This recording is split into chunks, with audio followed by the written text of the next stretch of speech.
Welcome back to Dr. Doug's Daily Tips of how to write great LDS church music. How can you increase the horizontal intensity? And what do I mean by horizontal intensity? I mean emotional intensity in your church music. That's what we're going to learn today from this primary song, I Know My Father Lives. There's a wonderful chromatic lesson here that can really up the emotional power of your church music. So look here on the second line. You know this song. I know my Father lives. Okay, so when we get to the second line, first measure, second measure. Now watch the bass. I've marked it in red. F sharp, G. Okay, that little chromatic line. Chromatic meaning not in the key signature, because there's no F sharps in this key signature. F sharp, G, and it's going up.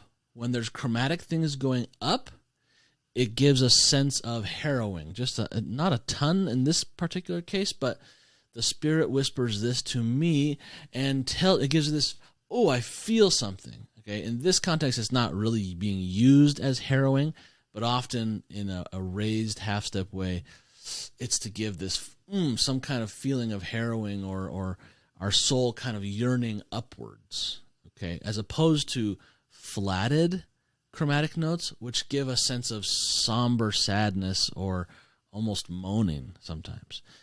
What's fun about this particular case is the bass is not the only thing moving by half-step. Look at the alto in the voices. We get, at the exact same time, we get D, D sharp, E, also marked in red. So if I play them together, we get... All right, so adding it all together...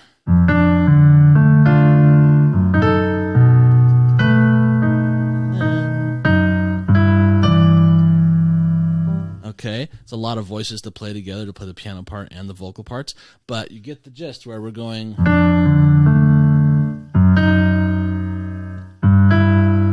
Okay, it's this double chromatic line. The one in the bass there, F sharp, G, that's a very common little chromatic line between the 4th scale degree and the 5th scale degree.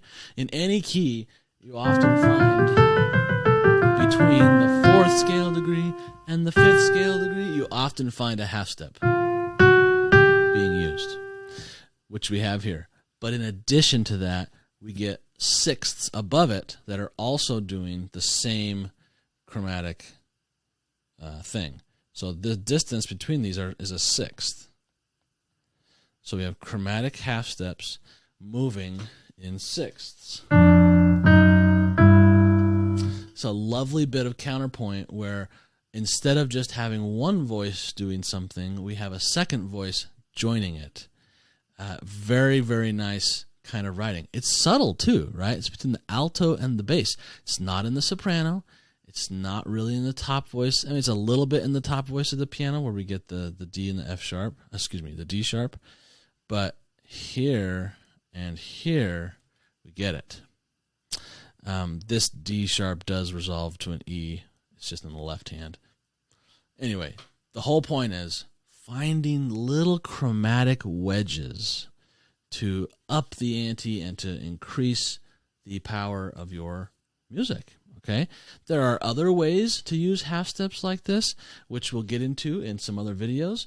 But this one, using the half step upward motion in sixths, is a fun one to try. Try that sometime when you find a spot where you're moving in sixths. You could do the same thing in thirds as well, moving up or moving down. But joining two of the voices in the same chromatic motion is quite fun. It doesn't take much. There's just one little measure that does this, and it makes it extra special. If you enjoyed this tip, feel free to come over to latterdaymusiversity.com and get some more free tips where you can download a special 24-page report called The 10 Commandments of Warm, Fuzzy Testimony Building Music. And you'll get a bunch more tips and tricks that you can use whatever type of LDS church music you're writing. Whether it's very simple, whether it's complicated, these tips will help you. All right, we'll see you back tomorrow for the next primary song in the book.